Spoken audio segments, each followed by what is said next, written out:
Welcome to the JP8 Report. This is James Pierce with the JP8 Report, episode 341. All right, good afternoon, everybody. Welcome to the JP8 Report. As I get everything all situated and ready to go. It's been a busy day. We will get to some stuff about Iran. Like I said this morning on the morning brief, I am not a military analyst. I'm an Army retiree. Got plenty of experience, but I'm not one of these guys that talking heads on TV that think they know everything about the military and stuff. Half of them can't even get the nomenclature right. All right, but welcome to the JPA Report. If you are watching this and you're not presently a follower, an actual follower, click that follow button. It costs nothing. And then also click that or mash that or whatever you call it, like button, and give us a chat. You can get engaged at the chat if you want. I'll answer your chats the best I can. I got Rob that's on there too. He'll answer them. But if I can actually talk to you about it. I had a buddy of mine the other day that thought I was talking to myself, and I reassure you, I am not talking to myself. But if you're on, please hit that. Send me an emoji. I'll do the first one. Since today is Texas Independence Day, also give us the Texas flag in there, just like I did. All right. So what's going on? Oh yeah, and also I did my very first short today. Because Rumble does shorts. They just started them, and I just figured it out. I'm getting dangerous. But I did my first short. It's only 15 seconds long, and it's talking about the Battle of Boston that began today in history. And that's what I'm about to talk about in just a second. So start looking for shorts that are coming from me. It's cool. Let's do this. JPA Report. Let's go. All right. America 250, like I said, the 2nd of March, 1776, the Battle of Boston begins. It began at Lechmere Point with orders from General Washington to begin artillery fire on the city. And to go with that, I have the general orders for it. For the 2nd of March, 1776, it says, upon any alarm, Colonel Patterson's regiment is immediately to repair to Lechmere's Point, leaving 1 captain, 2 subordinates, 2 sergeants, and 50 rank and file in the work leading to the bridge. Colonel Bond's regiment is instantly to march to Cobble Hill, and Colonel Sargent's regiment to the north, middle, and south redoubts. This is to be considered a standing order until countermanded. General Heath's, Sullivan's, Green's, and Fry's brigades are in rotation to march a regiment an hour before day every morning into the works of Lechmere's Point and Cobble's Hill, 5 companies of which are to go to the former and 3 to the latter. They are to remain in the works until sunrise. Hold on just a second. Okay. The field officers for the guards at Lechmere's Point, Cobble, and Plowed Hill are to consist of lieutenant colonels and majors, as those for the day are colonels. The commanding officers of regiments who are neglected to see their men supplied, which with fastenings, are immediately to order every non-commissioned officer and soldier to provide one good fascine, which is to be put under sentry of the quarter guard of the regiment. Okay, so that's March 2nd, 1776 in Boston. Here we go. All right. And if you look at my short, I said about the same thing in 15 seconds, which was cool too. All right. And then since we're at it, so through May, I'll be talking about Texas also, because we're in the middle of the Battle of the Alamo. Hold on just a second here. All right. Since we're in the battle, the siege of the Alamo, yesterday on March 1st, 1836, 190 years ago, the Gonzales 36 arrived secretly at the Alamo. And what's interesting about that happening, because 36 soldiers, a platoon, really. Well, the deal with that is um, they had to infiltrate into the Alamo, seeing that everything was going on outside with the 3 to 4 thousand Mexican soldiers surrounding the place. They knew what they were getting into when they finally got inside, and they briefed everybody what was going on. And now second, um, so March 2nd, today is the 190th anniversary of Texas issuing the Declaration of Independence. This is Texas's birthday, 190 years ago. I know in the U.S. we're celebrating 250. This comes July 4th, but this is our 190th. So I'm going to read one paragraph from our Declaration of Independence.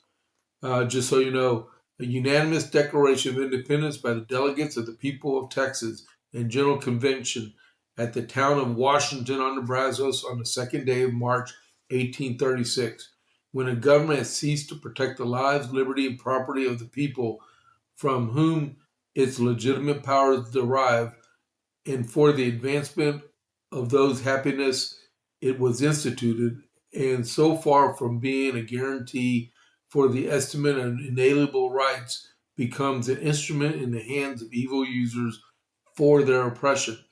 When the Federal Republic Constitution of their country, for which it was sworn to support, no longer has a substantial existence, and the whole nature of the government has been forcefully changed without their consent from a restricted federal republic supposed of sovereign states to a consolidated central military despotism in which every interest is disregarded but that of the army and the priesthood, both the eternal enemies of civil liberty, the ever-ready minions of power, and instruments in the usual instruments of tyrants.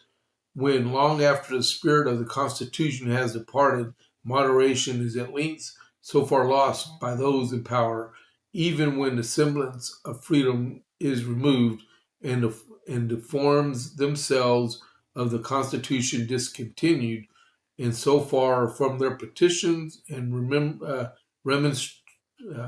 remonstrances being regarded, the agents who bear them are thrown into dungeons, mercenary armies sent forth to force a new government upon them at the point of the bayonet.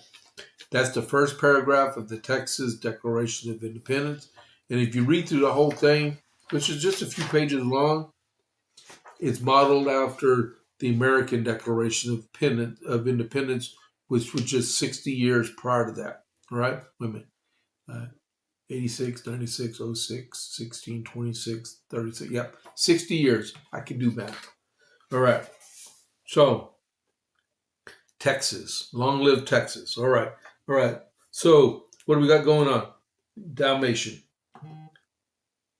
All right. So, this is the Dalmatian Texas Burgers right here in Copperas Cove, Texas. They do smash burgers and they do hot dogs. Everything's fresh and homemade.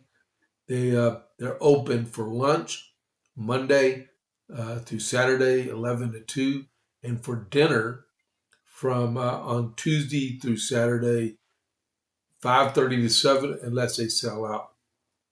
And they're located on the west side of Copperas Cove, behind Bush's Chicken on 190.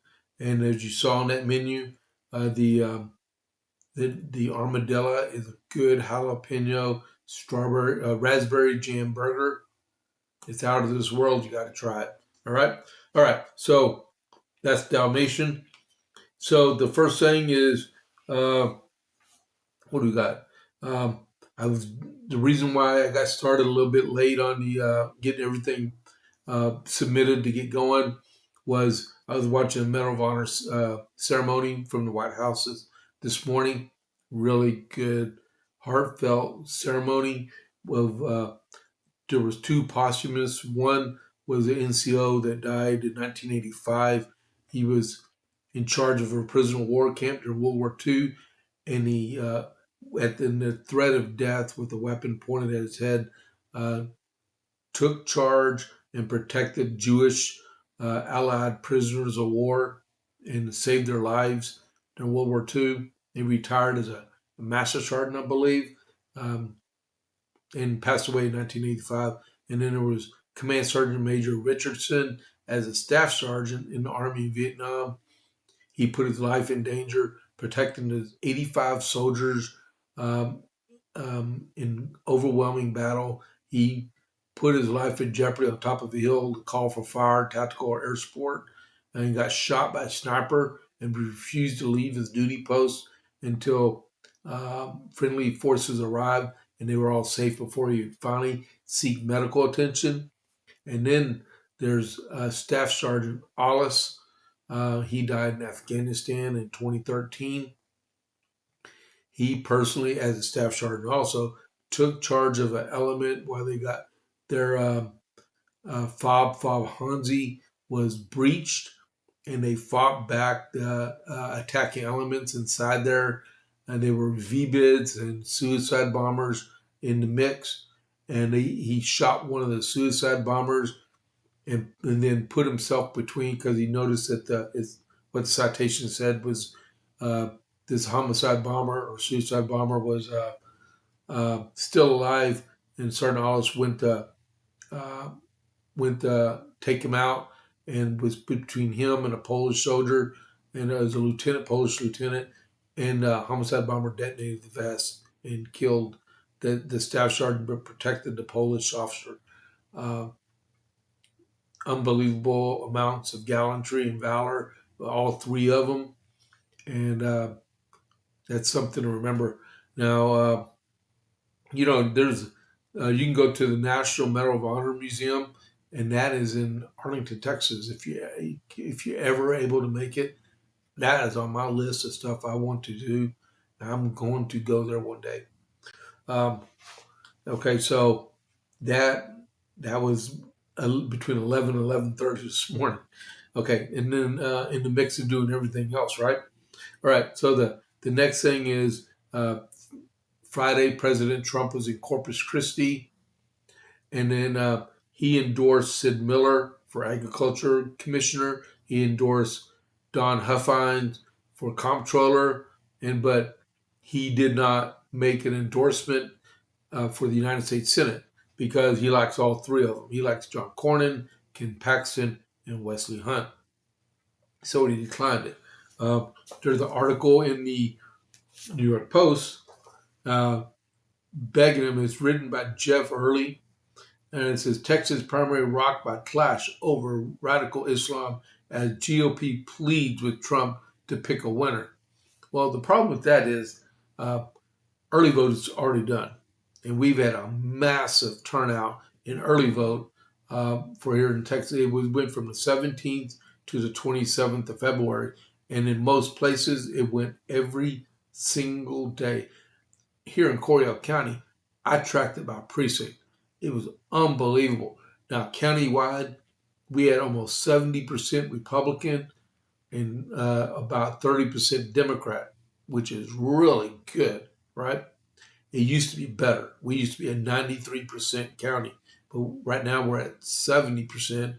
And here in Copper's Cove, we're like officially purple. It depends on how everything pans out in the primary tomorrow, where we're like 55-45, 52-47, that kind of split in Copper's Cove between Republican and Democrat. Okay, but we'll see tomorrow evening when everything finishes up to see what the end result is. But with the primary, it's been a very heated primary in the U.S. Senate campaign with John Cornyn's PACs. He's got a couple of PACs doing commercials for him. and they're bludgeoning Ken Paxton and Wesley Hunt. They are trying to win this. It's going to go to a runoff regardless. The runoff is the 26th of May. But yeah, it's going to be bloody. It is bloody. Millions and millions of dollars that could be spent on whoever wins the James Tallarico and Jasmine Crockett campaign to face one of the Republicans. All that money they're spending in the Republican campaign could be saved or used against the Democrats in the following months. We'll see about that one. All right. So this says a high-stakes Senate primary matchup in Texas Tuesday is being shaped. Oh, yeah, that breaking news I got just a second ago. I'll start this. Was Samantha Guthrie was spotted outside of her mom's house down in Tucson, Arizona. Okay. All right. So high-stakes U.S. Senate primary matchup in Texas Tuesday is being shaped up by a clash over radical Islam. Senior Republican lawmakers are pleading with the president to settle it. Four-term independent Senator John Cornyn is facing off against Texas Attorney General Ken Paxton, while third candidate, two-term Trump ally and occasional campaign surrogate Representative Wesley Hunt is also in the race. The party fears the bruising primary, which has already seen a high turnout in early voting from Democrats, will lead to a loss in November and might even turn Texas blue. I doubt that, but you don't take any chances. The Texas Senate Republicans are urging Trump, who spoke in Corpus Christi Friday, to back Cornyn or risk losing.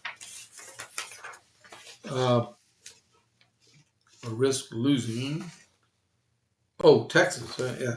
A Muslim-centered planned community near Dallas and Fort Worth has become a flashpoint in the race as Cornyn and Paxton both run dueling campaign ads denouncing radical Islam. The project, named EPIC, which means East Plano Islamic Community, all right, calls for 1,000 new homes centered on a mosque and faith-based schools. I forgot what they call them, but the fact is that they want their own city and it's beginning to be a factor. One Texas Republican source told the Post. I got some statements on this in just a second. The development, which is affiliated with the East Plano Islamic Center, comes as Muslims in Texas now comprise 2% of the population, with 313,000 residents. In 2000, it was just 0.55%. So in 25 years, we gained 1.5% of our population became Muslim. Paxton sued last week to stop Epic City, calling it an illegal development, citing infrastructure and utility regulation. I will not allow individuals to cheat the system to advance in illegal development and destroy beautiful Texas land, said Paxton. Cornyn, meanwhile, has a campaign ad denouncing radical Islam as a bloodthirsty ideology and which proclaims Sharia law has no place in American courts or communities. His Defeat Sharia Law Act would prohibit courts from enforcing judgments relying on foreign laws and violate the Constitution. For his part, Hunt has mocked Cornyn as Sharia John in an online ad, which has used video of Cornyn providing a Ramadan message and using Arab blessing, Inshallah, which means God's will. All right.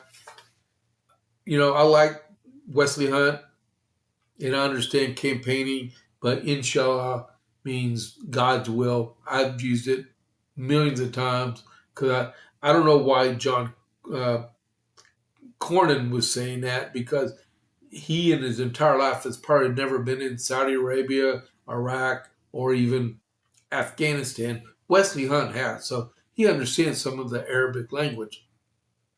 But John Cornyn, really? Come on.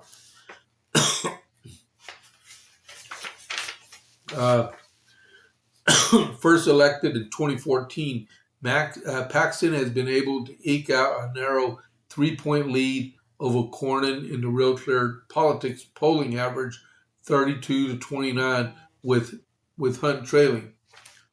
Trump endorsement could push either front runner over the top. What this person doesn't understand is that if you don't finish at 50% plus one in Texas, it goes to a runoff election.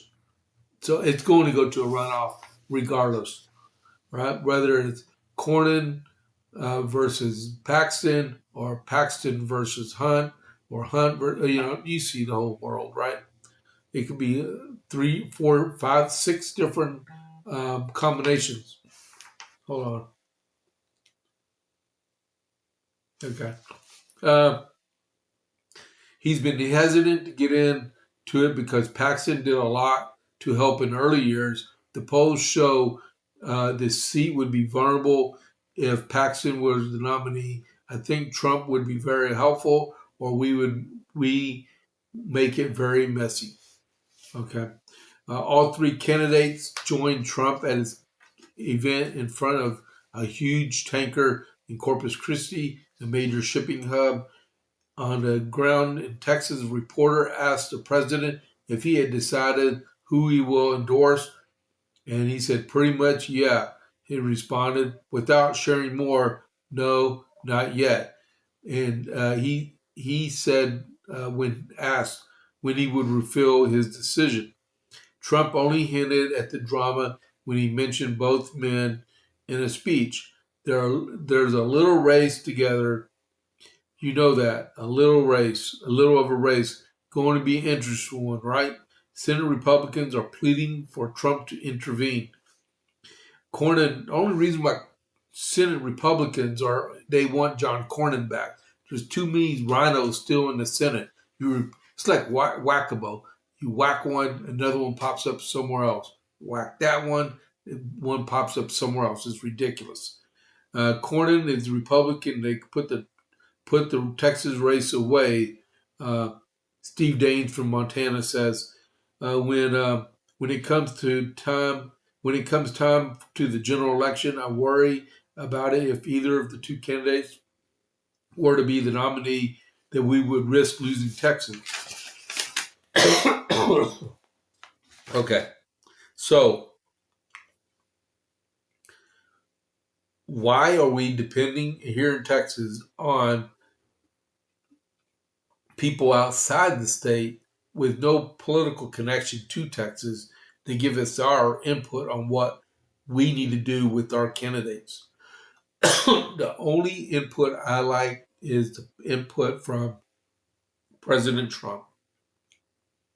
Hold on just a second. I need a drink. Okay, I'm back. I think the polling shows that there's a much bigger challenge during the general election if Paxton wins. That's Senator Langford from Oklahoma. So now we have Montana chiming in. We have Oklahoma chiming in. We need Texas to chime in. Who does Governor Abbott want? Who does Ted Cruz want? Who does President Trump want? And who do the Republican voters of Texas want? We will find out tomorrow, and then we will have a runoff in May. My suggestion is President Trump hold his fire, pull back on those reins, let the primary happen, and then endorse one of the two people left when the primary is over, and leave it at that. That would be my recommendation. Okay. Personally, I voted for Wesley Hunt. All right, but at the end of the day, whoever wins that primary, I'm voting for. So I'm not. I'm not one of those butt hurt ones. when it's all said and done, whether it be Hunt, Paxton, or Cornyn, I'm voting for the winner. All right? All right. So, meanwhile, back at ranch. Here we go. Next. Sunday morning, there was a terrorist attack in Austin, Texas. Well, right now they're still saying it's an alleged terror attack. Authorities said that they found an Iranian flag and photos of regime leaders in the apartment of a gunman in the shooting outside of a bar in Austin, Texas on Sunday morning. The flag and the images were discovered during a search of the suspect's home, according to CBS News, after the early morning shooting Sunday morning. It left 2 dead and 14 wounded. It says here 3 dead, but they were including the gunman. But it's 2 dead and 14 wounded. The shooter also was wearing a sweatshirt that said "Property of Allah" and an undershirt featuring the Iranian flag when he carried out the attack. The suspect was a 53-year-old naturalized U.S. citizen who was born in Senegal, which is in West Africa, and lived in Pflugerville, Texas, which is just northeast of Austin, between Round Rock and Austin, okay? Multiple federal law enforcement told Fox News. He first entered the U.S. in 2000 on a B-2 tourist visa before becoming a lawful permanent resident 6 years later after marrying a U.S. citizen, and he became a naturalized U.S. citizen in 2013.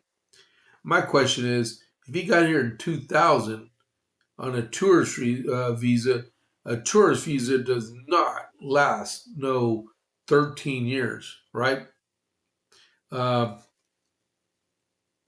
His criminal history involves being arrested in 2022 in Texas for collusion with vehicle damage. That happens a lot. The shooting happened outside of Buford's backyard beer garden shortly before 2 a.m. on 6th Street. If you are familiar with Austin 6th Street, it's the party district. Police Chief Lisa Davis said the gunman put his flashers on, rolled down his window, and began shooting with a pistol out of his car windows and striking patrons at a bar that were at the patio and that were in front of the bar. The suspect then drove westbound on 6th Street to Wood Street, parked, exited the vehicle with a rifle, and started shooting at pedestrians, but he never entered the bar.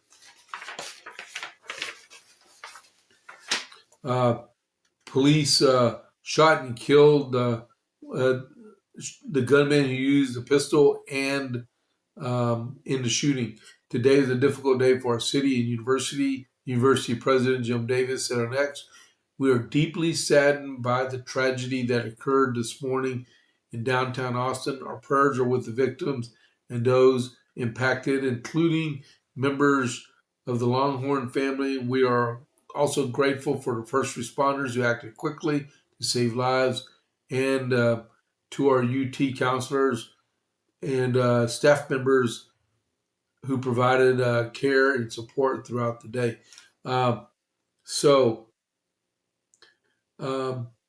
The reaction time was so fast was because in Austin, the response time was 57 seconds from the time the 911 call came to the time that they interdicted and terminated the gunman, right? My daughter was telling me that she used to be an EMT in Austin, that they purposely stationed police officers with medics on 6th Street just in case something happens and they need a medic. The medic is on call right then and there to help the police officers. So they had medical assistance right there on the spot, even though 2 people died and 14 were wounded. But the police officers were there in 57 seconds, and they did the job they were hired to do, which is don't take cover and then regroup, but breach and terminate at the first instance. And they did it. Thank goodness it could have been a whole lot worse because the guy had a rifle and a pistol. And if anyone knows how to do reflexive fire, you can make carnage in a situation really quickly. And so I'm glad that situation was stopped before it got worse.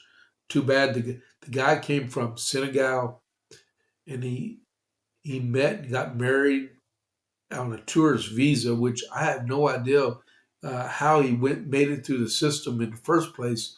Because if you break any laws on a tourist visa, because he was charged, in, I think they said in 2001, with doing illegal sales inside of New York City before he fled New York to Texas.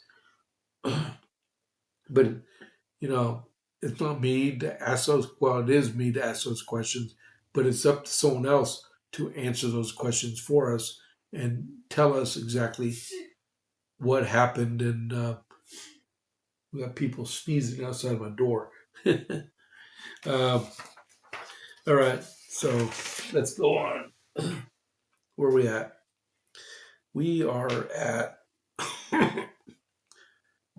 We got that and that done. We got that done. All right. Thank y'all for tuning in today. And if you're watching, give me a Texas or American flag in there because we're going to talk a little bit about Iran.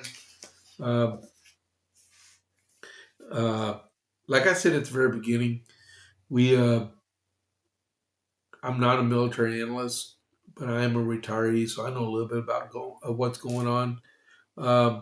So the first thing I want to tell you is that just about an hour and a half ago, Qatar reported that it shot down 2 SU-24 fencers, and that's a Soviet-era bomber that the Iranian Air Force possesses, and they were in Qatari airspace, and they got shot down. I don't know if they got shot down by Patriots or by Qatari jets, but they got knocked down out of the sky. And one of my daughters was telling me that that Jordan did the same thing. I think maybe Iranian drones penetrated because I don't see Iranian jets going all the way across Iraq to interdict to cross over Jordan. I think there were missiles or rockets. All right, so that so the whole thing started Friday night or Saturday morning at 0100 our time. It started in the daytime in Iran. The CIA knew of a meeting where the Ayatollah Khomeini was and several of his senior officers, and the CIA gave that information to the Israelis, and the Israelis accelerated the timeline to make the first strike. So that's a big deal. The Israelis are tasked to taking political leadership out, and the Americans are tasked for taking military, nuclear, and naval assets out. So that's what's going on in Iran, right? We've suffered 4 casualties and 5 wounded, and we've lost 3 F-15 Strike Eagles. They were shot down this morning. All 6 aviators are safe. They were all able to parachute out. They were shot down by Kuwaiti Air Defense Forces. So we lost 3 fighter aircraft right there.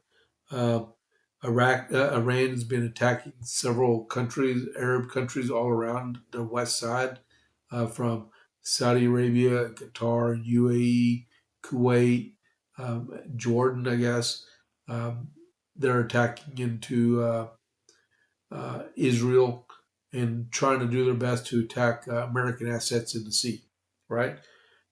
They're not having too much success, but we can't let our guard down because anything can happen in combat. What's his name? Audie Murphy. He famously said there's no name on a bullet. That's true. Once a bullet or munition leaves its a barrel, you can't call it back. So you never know where it's going to go, right?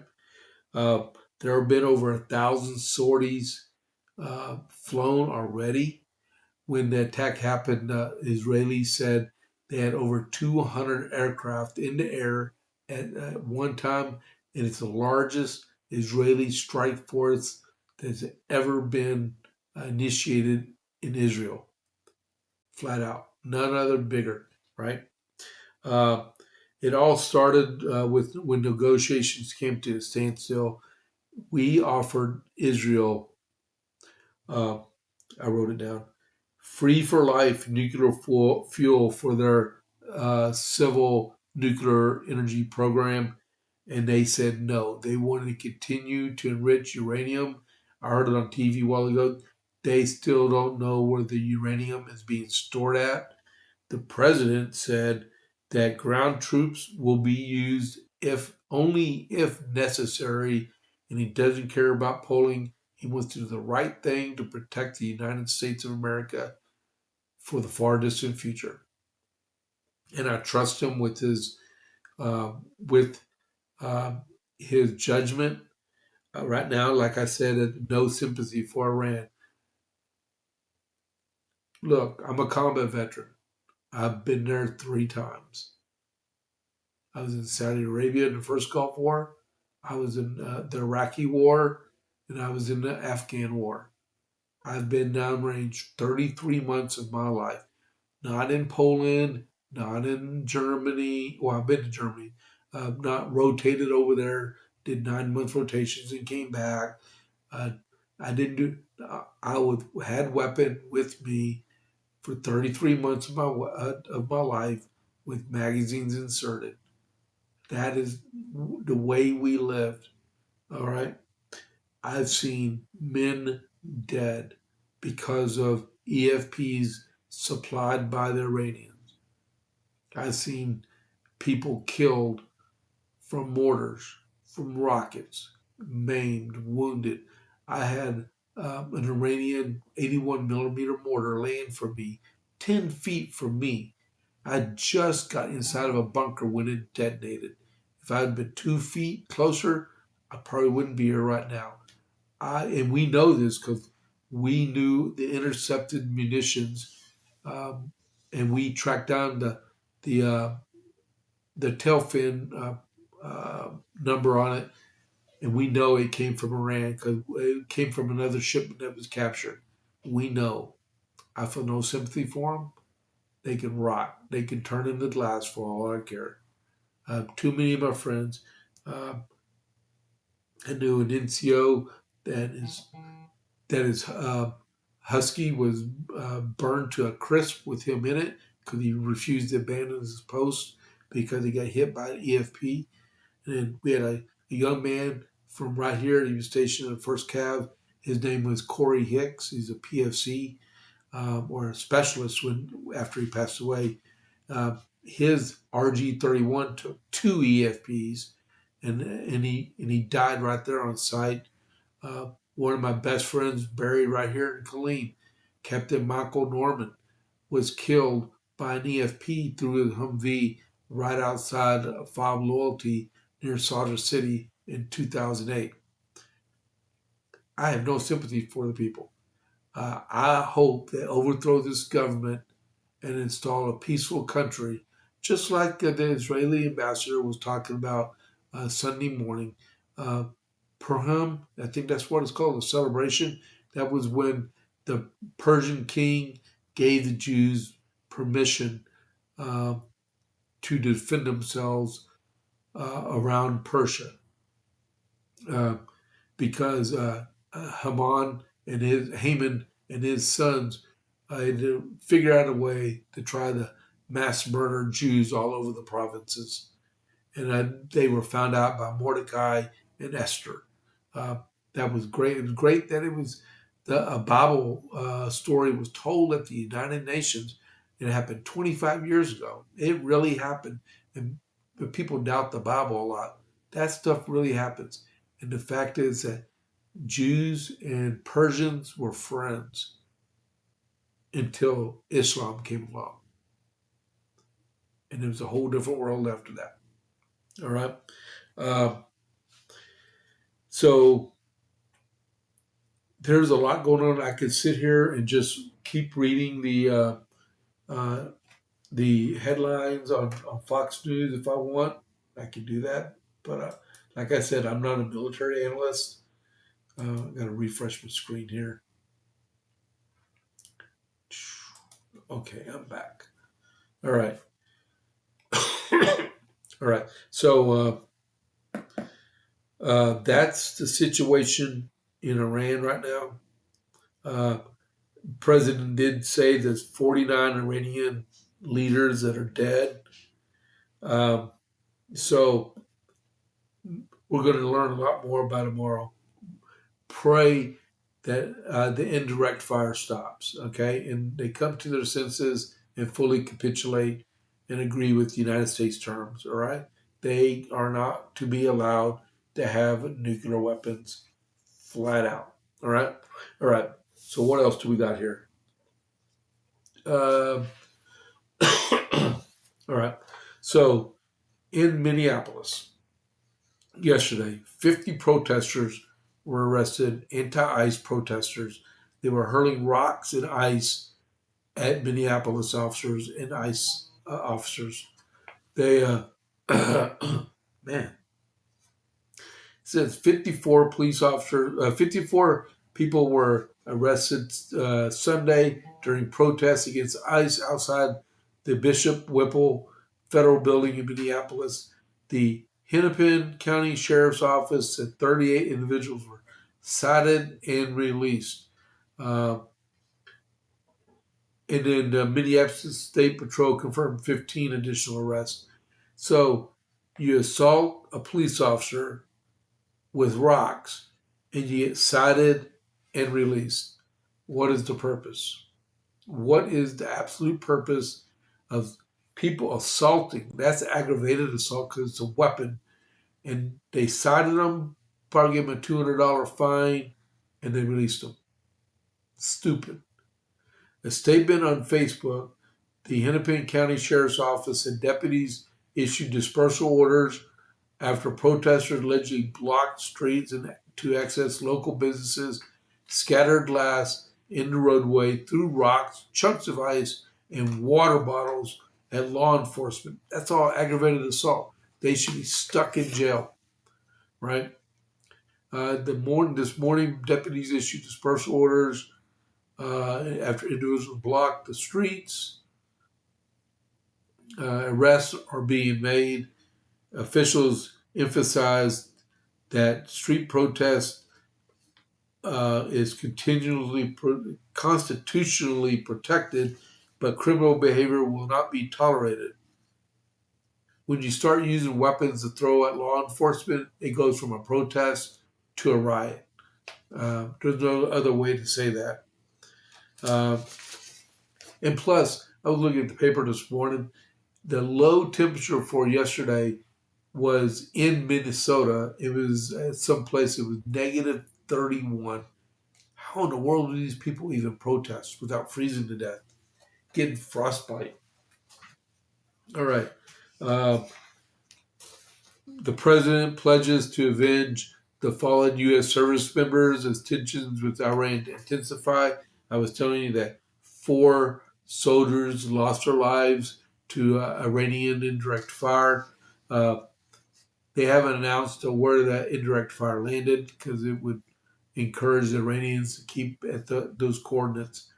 The president says, "One nation, we grieve for the true American patriots who gave the ultimate sacrifice for our nation.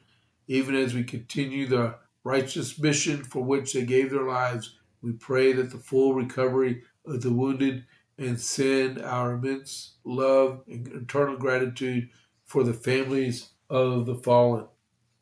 The president struck a similar note, warning that sadly there will more likely be more before it ends. America will avenge the deaths and deliver the most punishing blow to the terrorists who have waged war. Our resolve, and likewise that Israel has never been stronger. All right? How y'all doing out there? Give me an American flag or a Texas flag. More likely, give me an American flag in the chat if you, and I would really appreciate it if y'all do that. Okay. So In domestic political news, Jack Schlossberg, he's President John F. Kennedy's grandson, defends aggressive posts about J.D. Vance's wife. What he's saying that they need to be more aggressive toward Vance because I guess he fears that J.D. Vance is going to be the presidential nominee when it comes time for the 2028 presidential election.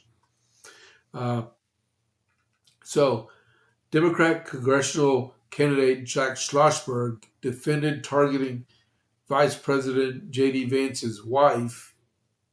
Really? In a social media post on CBS News Sunday morning. Schlossberg, the grandson of the late former President John F. Kennedy, was asked by CBS about his social media posts, which have been described as creepy and polarizing, particularly regarding Vance's wife, Usha. In one point, Schlossberg superimposed his face on one of Usha's Vance's children. He denied, however, that he was crossing the line by involving the vice president's wife. I think what's crossing the line is the propaganda we see is coming out every day by the White House in Vance. So that we are going. So what are we going to do? Hold back on sense of humor that does not tease them, make fun of them back. He added, first of all, I don't think anyone was seriously thinking I was actually having a love child. You can point at anything I posted. I will point to you back as a president who shares pictures of himself bombing U.S. citizens.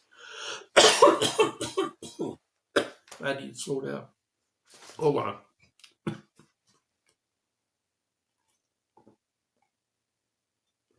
Oh, sorry about that.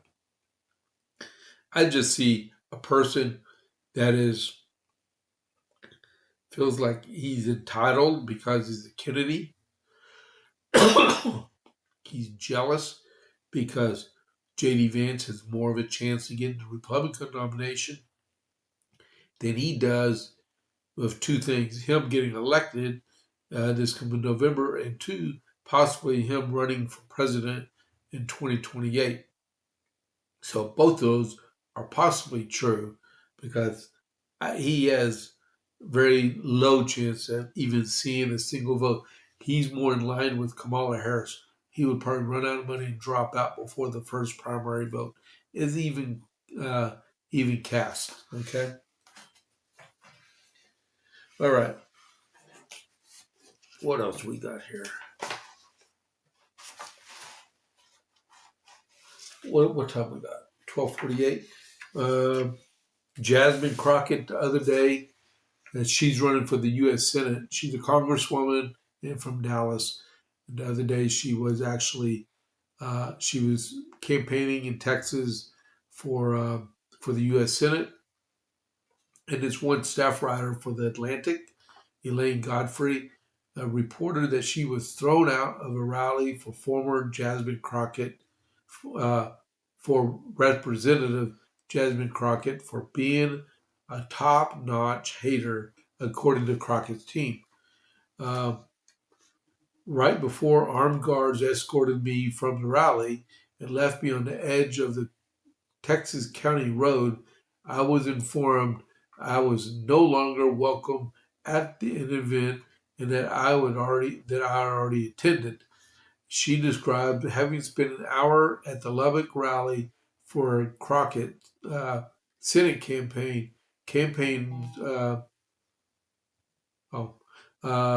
before being approached by a woman with a badge as soon as she joined the other reporters. Are you Elaine? She asked. I apologized. I don't want to. Oh man, hold on just a second here. Okay, sorry about that.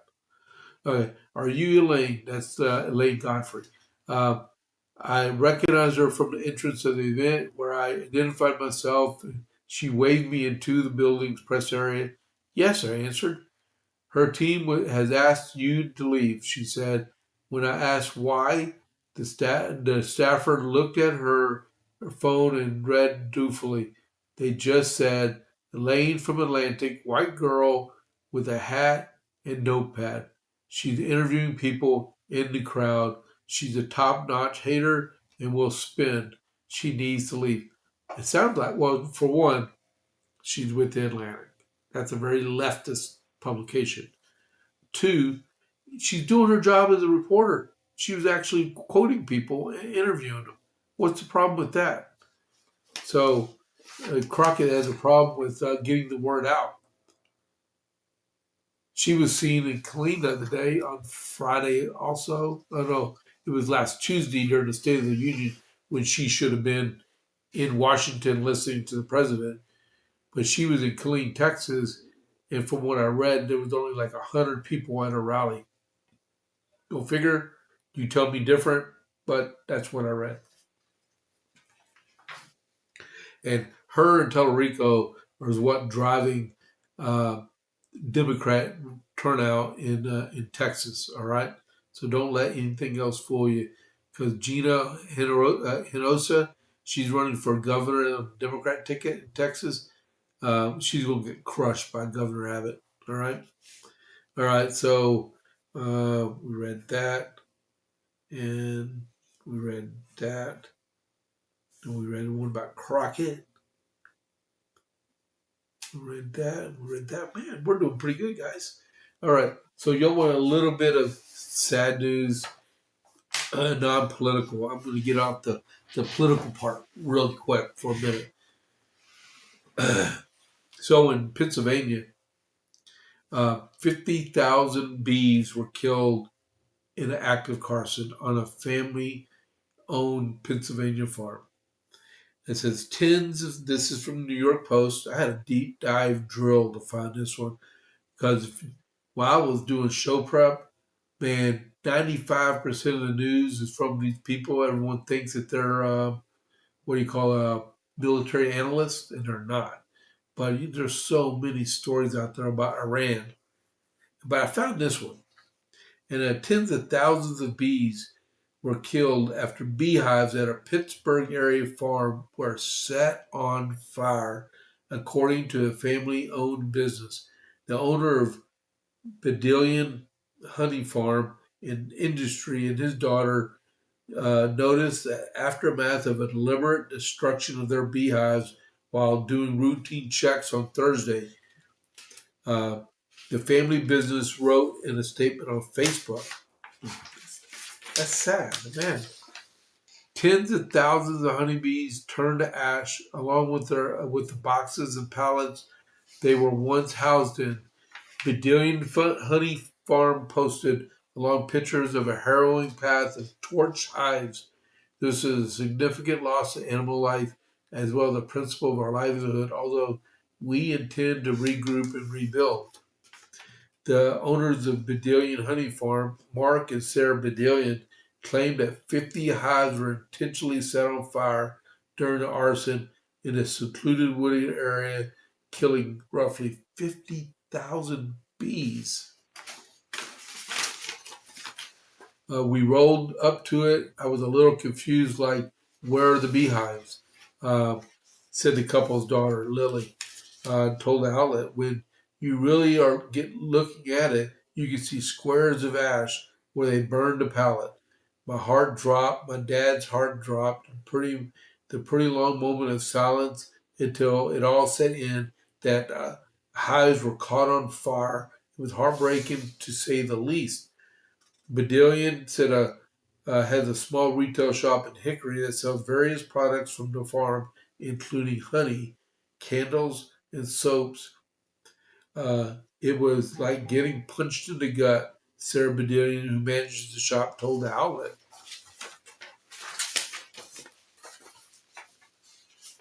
It was heartbreaking. They killed our bees. Killed them. We're estimating 50 hives out of the bunch, so tens of thousands of bees. They got a GoFundMe fundraiser going on. They've raised $23,000 out of $35,000. And the farm It's file a police report and urge anyone to help solve the case to come forward. And they offered a $1,000 reward for information leading to the arrest and conviction of the person responsible for the blaze. That's unbelievable. You know, they say that honeybees are endangered, and they are vital for our survival here on Earth. They need them. They're the pollinators out there. And you got people. I got friends that raise bees. You know, here in Texas, if you have bees that are from Texas and they stay in Texas, that's the only way you can label your honey as made in Texas. That's the only way, because if you take and take your bees, like I know someone that takes his bees by truck, takes them to California to help pollinate there, and then they take their bees and bring them back to Texas. None of that honey can be labeled as Texas honey. I don't know why. You have to ask people like Nate Sheets. He's running for governor, not for governor, for agriculture commissioner. Uh, Ask him, or ask Sid Miller. He might know too. But that is such a sad. Why would someone intentionally burn 50 hives of honeybees? I mean, God teaches us to respect His creation. That's not respect. That's utter evil, vile actions that someone's taken. Demonic. Demonic. I'm sorry. All right, so we're almost out of time here today. The only other things I got, uh, there was a Supreme Court case. I'm not even going to do a premium today. I'll start that tomorrow. But the post office was notified you cannot intentionally sue the post office in court for not delivering the mail. It was majority 5-4 split in the Supreme Court last week, and Clarence Thomas was one of them also. So you can't intentionally hold the post office; they got immunity thing, right? I'll just read a couple of paragraphs here. The U.S. Postal Service cannot be sued for damages for intentionally failing to deliver mail. The Supreme Court ruled in a 5-4 decision released Tuesday, right? The majority opinion was written by Justice Clarence Thomas and ruled that the government's sovereign immunity bars claims for undelivered mail. The United States envoy sovereign immunity and cannot be sued without its consent. Uh, Thomas wrote, citing Federal Tort Claims Act granting sovereign immunity for a wide range of claims about mail. So it's in the. I don't even know how it made it to the Supreme Court, but it did, and they said you can't sue the post office if you don't get your credit card bill in the mail. You might want to start getting it delivered electronically to protect yourself and make sure it doesn't go to spam. Right. All right. So. And I might save this for the morning because it is there. All right. Um,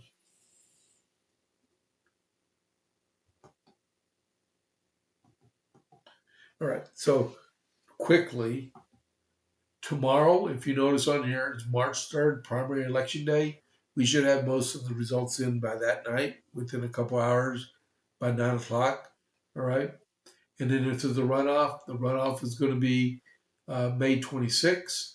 And the early voting for that is May 18th to 22nd. Uh, so um,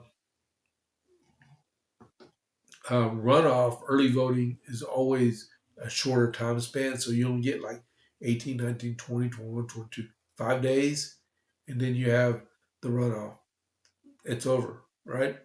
So let's get through the primary. Let's go to the runoff. Don't forget, if you are a candidate, uh, your campaign finance reports were due last week.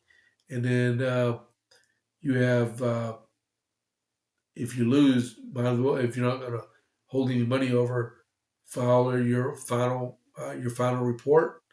And good luck if you're going to the runoffs, right, guys?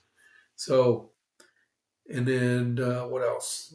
Just keep just keep safe out there. Just be vigilant of what's going on. Watch the news a little bit. Don't overwhelm yourself because that's how you drive yourself nuts, right? So thank y'all very much for everyone that's tuned in. If you're watching and you have not clicked that follow button, click the follow button for me.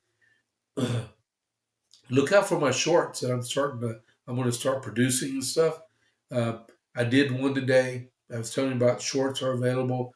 So I did one today announcing about the opening salvo on the Battle of Boston for the Liberation.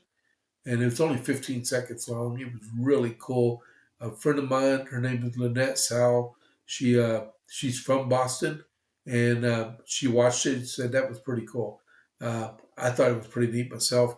That I was actually able to do a short, or on Facebook they call them reels also. All right. So if you're looking for me on my socials, I am located on X and on Facebook and ScrewTube and True Social. And if you need to send me an email, jp8report@gmail.com. All right. Uh, if you're looking for my programming schedule, I do the morning brief Monday through Friday at 6:30 to 7. It's a quick 30 minutes. And then I have the actual JP8 report that I'm doing right now. I do that at noon. I repeat some of the same stories. I didn't even get to the Texas Minute, Texas Scorecard.